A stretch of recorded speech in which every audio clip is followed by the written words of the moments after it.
ಯಾರು ಹಾಗಲಕಾಯಿನ ಇಷ್ಟಪಡಲ್ಲ ಅಂಥವರು ಈ ರೆಸಿಪಿನ ಒಮ್ಮೆ ಟ್ರೈ ಮಾಡಿ ನೋಡಿ, ಎಷ್ಟು ಇಷ್ಟಪಟ್ಟು ತಿಂತೀರಾ. ಹಾಗಾದರೆ ವಿಡಿಯೋನ ಸ್ಟಾರ್ಟ್ ಮಾಡೋಕ್ಕೂ ಮೊದಲು ಯಾರೆಲ್ಲ ನನ್ನ ಚಾನಲ್ನ ಸಬ್ಸ್ಕ್ರೈಬ್ ಮಾಡದೆ ನೋಡ್ತಿದ್ದೀರಾ, ಪ್ಲೀಸ್ ಸಬ್ಸ್ಕ್ರೈಬ್ ಮಾಡಿಕೊಂಡು ಪಕ್ಕದಲ್ಲಿರುವಂತಹ ಬೆಲ್ ಐಕನ್ನ ಕ್ಲಿಕ್ ಮಾಡೋಕ್ಕೆ ಮರಿಬೇಡಿ. ಬೆಲ್ ಐಕನ್ ಕ್ಲಿಕ್ ಮಾಡೋದ್ರಿಂದ ನಾನು ಅಪ್ಲೋಡ್ ಮಾಡಿರುವಂತಹ ವಿಡಿಯೋ ಬಂದಿರೋದು ನಿಮಗೆ ಅಲರ್ಟ್ ಆಗುತ್ತೆ. ಈ ಹಾಗಲಕಾಯಿ ರವಾ ಫ್ರೈನ ಯಾವ್ಯಾವ ಇಂಗ್ರೀಡಿಯೆಂಟ್ಸ್ ಯೂಸ್ ಮಾಡಿದ್ದೀನಿ ಅಂತ ತೋರಿಸ್ಕೊಡ್ತೀನಿ ಬನ್ನಿ. ನಾನು ಇಲ್ಲಿ ಒಂದು ಹಾಗಲಕಾಯಿನ ತೊಗೊಂಡಿದ್ದೀನಿ. ಅದನ್ನು ನೀಟಾಗಿ ವಾಶ್ ಮಾಡಿಬಿಟ್ಟು ರೌಂಡ್ ಶೇಪಲ್ಲಿ ಕಟ್ ಮಾಡ್ಕೋಬೇಕು. ಇದನ್ನು ಕಟ್ ಮಾಡಿಕೊಂಡು ರೌಂಡ್ ಶೇಪಲ್ಲಿ ಮೀಡಿಯಮ್, ತುಂಬ ತೆಳು ಬೇಡ, ಒಂದು ಹದದಲ್ಲಿ ಈ ರೀತಿ ಕಟ್ ಮಾಡ್ಕೊಳ್ಳಿ. ನಂತರ ಒಂದು ಬೌಲ್ಗೆ ನೀರು ಜೊತೆಗೆ ನಾನು ಅರಿಶಿನ ಹಾಕಿ ಒಂದು 2ರಿಂದ 3 ನಿಮಿಷ ನೆನೆ ಹಾಕ್ತಾಯಿದ್ದೀನಿ. ಈ ರೀತಿ ಮಾಡೋದ್ರಿಂದ ಹಾಗಲಕಾಯಿ ಕಹಿನ ಕಡಿಮೆ ಆಗುತ್ತೆ, ಅದಕ್ಕೋಸ್ಕರ.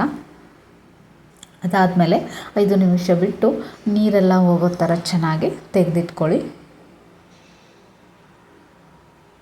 ನೋಡಿದ್ರಲ್ಲ, ನಾನು ಇದರಲ್ಲಿ ಸೀಡ್ಸ್ ಎಲ್ಲ ಜಾಸ್ತಿ ಬೆಳೆದಿರೋದ್ರಿಂದ ತೆಗೆದಿದ್ದೀನಿ. ಎಳೆ ಹಾಗಲಕಾಯಿ ಇದ್ದರೆ ಹಾಗೇ ಹಾಕ್ಕೋಬೋದು. ಇದಕ್ಕೆ ಅರಿಶಿನ, ಉಪ್ಪು ಸ್ವಲ್ಪ ಜಾಸ್ತಿನೇ ಆ್ಯಡ್ ಮಾಡ್ಕೊಳ್ಳಿ. ಹಾಗೆ ಅಚ್ಚ ಖಾರದ ಪುಡಿ ಇಷ್ಟನ್ನು ಹಾಕಿ ಚೆನ್ನಾಗಿ ಮಿಕ್ಸ್ ಮಾಡ್ತಾಯಿದ್ದೀನಿ.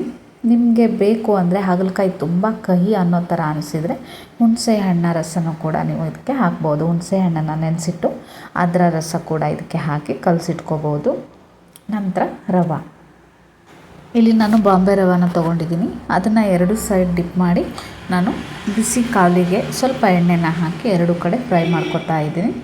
ಇದನ್ನು ನೀವು ಸ್ವಲ್ಪ ಮುಚ್ಚಿಟ್ಟು ಬೇಯಿಸ್ಕೋಬೋದು. ನೋಡಿದ್ರಲ್ಲ, ಇವಾಗ 2 ಸೈಡ್ ಚೆನ್ನಾಗಿ ಫ್ರೈ ಮಾಡಿದರೆ ಸಾಕು. ಬಿಸಿ ಆದಂಥ ಸ್ವಲ್ಪನೂ ಕಹಿ ಇಲ್ಲದೆ ಇರುವಂತಹ ಹಾಗಲಕಾಯಿ ಫ್ರೈ ರೆಡಿ ಆಗಿಬಿಡ್ತು.